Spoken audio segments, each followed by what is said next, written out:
Les transports se pratiquaient de la manière suivante.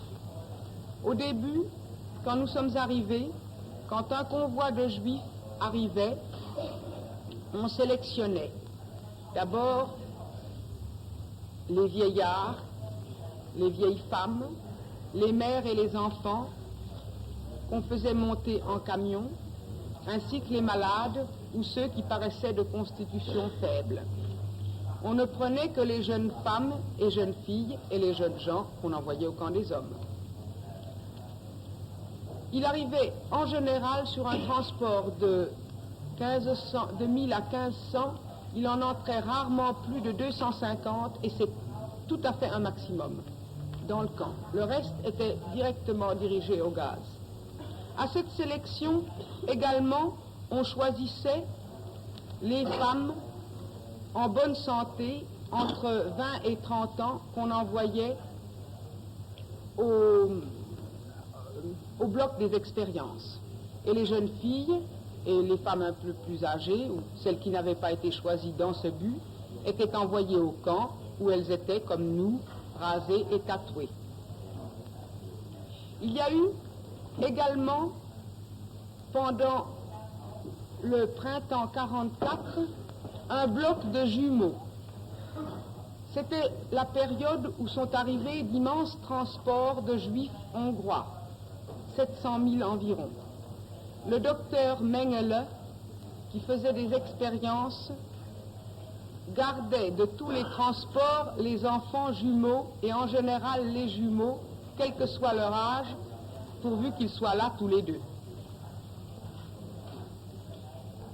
Alors dans ce bloc, il y avait des bébés et des adultes par terre. Je ne sais pas, en dehors des prises de sang et des mesures, je ne sais pas ce qu'on leur faisait. Êtes-vous témoin direct Oui. de la sélection à l'arrivée des convois? Oui, parce que quand nous avons travaillé au bloc de la couture en 1944, notre bloc, le bloc où nous habitions, était en face de l'arrivée du train. On avait perfectionné le système. Au lieu de faire la sélection à la halte d'arrivée, une voie de garage menait le train presque jusqu'à la chambre à gaz. Et l'arrêt, c'est-à-dire à 100 mètres de la chambre à gaz, était juste devant notre bloc, mais naturellement séparé par 2 rangées de fils de fer barbelés.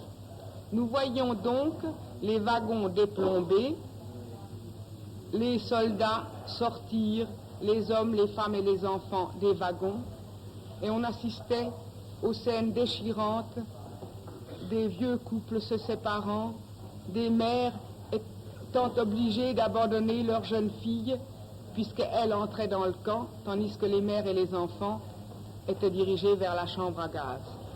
Tous ces gens-là ignoraient le sort qui leur était réservé.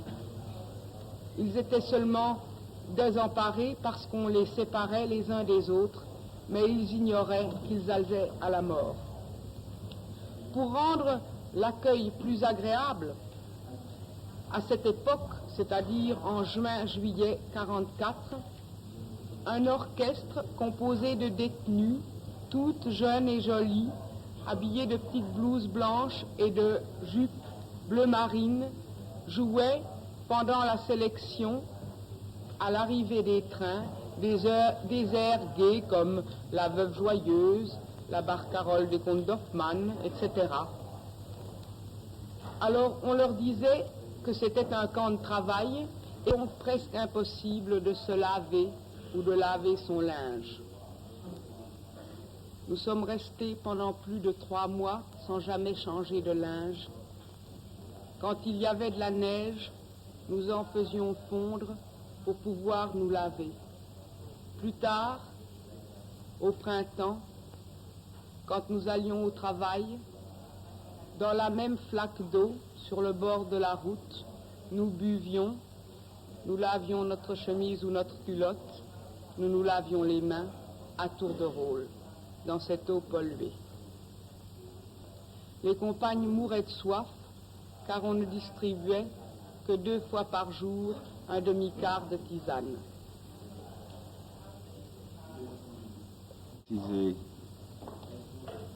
En quoi a consisté l'un des appels du début du mois de février?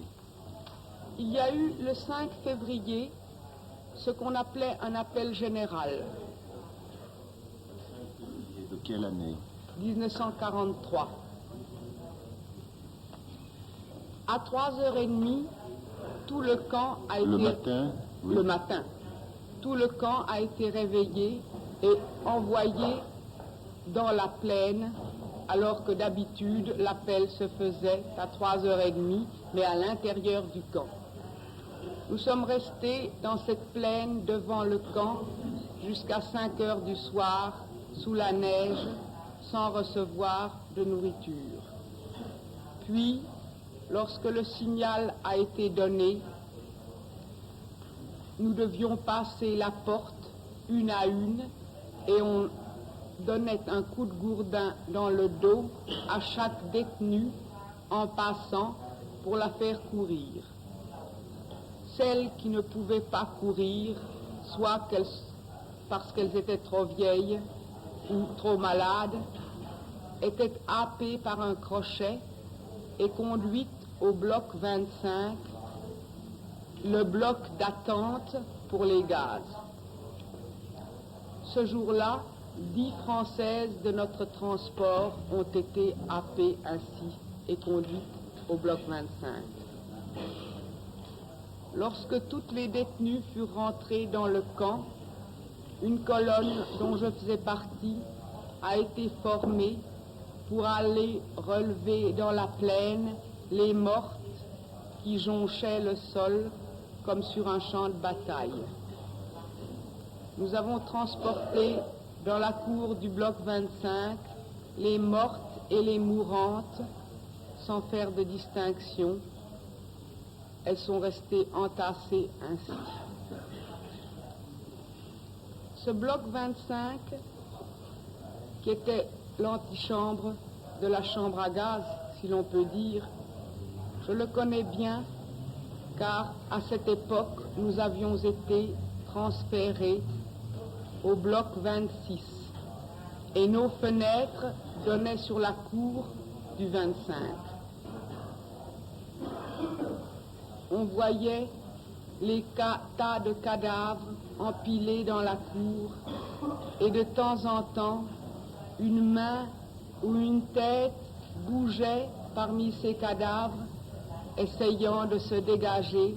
C'était une mourante qui essayait de sortir de là pour vivre.